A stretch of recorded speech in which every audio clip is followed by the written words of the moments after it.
Біз сырный шарики жасаймыз. Сырный шарикіге міне 2 жұмыртқа саламыз. Одан дәмін келтіру үшін чеснок өткіземіз.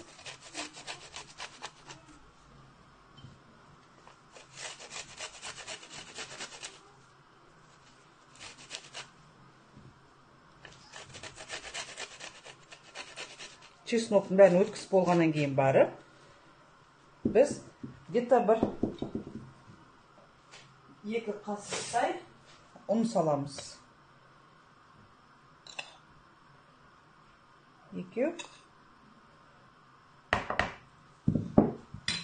Енді бұның барлығын мұқият араластырамыз. 3 қасық ұн салдық, 2 жұмыртқа, 3 штук чеснок. Енді бұларды кәдімгідей баяғыда апамыз қатық жаюшы еді ғой. Сол сияқты қылып, қатық құсатып, әбден мыжимыз. Қыздар, міне біз сырный шарикті әбден мыждық. Кәдімгідей көрдіңіздер ғой, міне қолға икемі келетіндей қылып жасап алдық. 2 жұмыртқа салдық. Бұл где-то бір 1 килоға жетпейді, бір 700 грамм сырға 2 жұмыртқа салдық, 3 қасық ұн салдық, 3 штук чеснок салдық. Тұз салмаймыз, себебі сырдың өзінің тұзы бар. Енді бұны бірінші мыжып аласыздар. Себебі піскеннен кейін барып, қалай айтсам болады, солып қалмас үшін. Енді бұлай дөңгелектейміз. Формасын бәрін келтіріп, әдемілеп көрдіңіздер ғой, қандай шарик болды.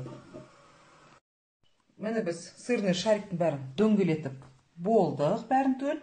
Енді бұның тағы да бір құпиясы, майға салғанда жабысып қалмас үшін бұның сыртынан тағы да ұн себеміз.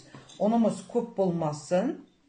Где-то бір столовый ложка. Содан кейін бұны әрқайсысын ұнға бетіп аунатып отырмай, ең оңай тәсіл мінекей бұлай жасаймыз. Көрдіңіздер ғой, сонда ұнға өзі аунатылды.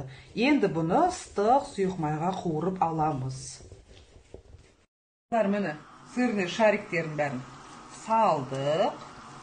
Абайлап салыңыздар, себебі қолдарыңызға май шашырап кетуі мүмкін. Егер майдан қорыққан жағдай болатын болса, мынандай сүзгішке салып, бұлай салып қойсаңыздар да болады. Біз енді уже үйреніп қалған жағдай болғаннан кейін қолмен тарс көрс етіп істей береміз.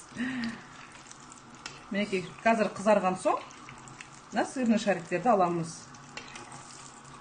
Майымыз қатты қызып тұрғаны дұрыс. Қатты болғанда да қатты болмайды, себебі сырты қап-қара күйіп кетеді. Мінекей, көріңіздер қалай әдемі болып пісіп жатыр. Егер орташа қызып тұратын болса да, сыр тез еритін зат қой, тағам қой. Сол себептен сырымыз тез еріп кетеді. Мінекей, көріңіздер ме?